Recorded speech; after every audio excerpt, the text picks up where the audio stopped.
Kim Pao tumalon sa mayon, halos hindi na naman magkanday-mayaw ang madlang netizens dahil sa pinakawalang pagmalakasang fan service ni na Kim Chiu at Paolo Avellino. Kamakailan nga ay bumisita ang love team sa Sorsogon para sa Gayon Syudad Festival na dinadayo ng maraming Kim Pao fans. Kaya ganoon na lamang ang gulat ng mga netizens at diehard fans nang mag-post si Kim Chiu sa kanyang Instagram story ng jump shot kasama si Paolo Avellino. Tampok ang mayon sa likod na walang isang bahid ng kaulapan. Say ng mga netizens, pati raw ang mayon ay sumuporta sa Kim Pao. Bongga! Hindi naman nagpahuli sa pagkomento ang ilan pang netizens. You know what's cool in Bicol?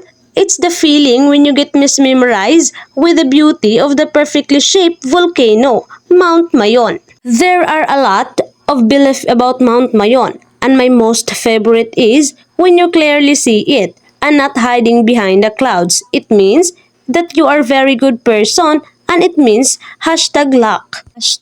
Kim Pao lang malakas. Isa sa mga pinakadinadayong landmark sa Bicol ay ang Mayon Volcano, na kilala sa perfect cone shape nito. Medyo may pagka-choosy pa nga daw ang bulkan.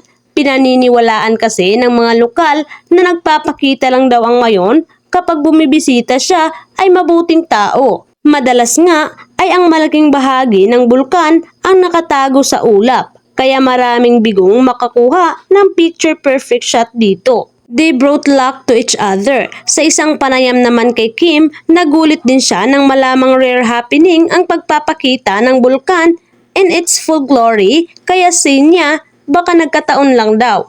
Pero para sa maraming utaw, nakilig sa dalawa. Sign from the heavens daw ito, bongga. Sa nasabi ring panayam, inamin din ni Kim na marami silang ginagawa ni Paolo na magkasama recently, kaya very happy and overwhelmed sila. Kamakailan lang ay nausisa ni Bella kung ano ang trabaho ni Kim Chiu kung hindi siya artista. Agad namang sinagot ni Kim Chiu ang tanong ng kaibigan.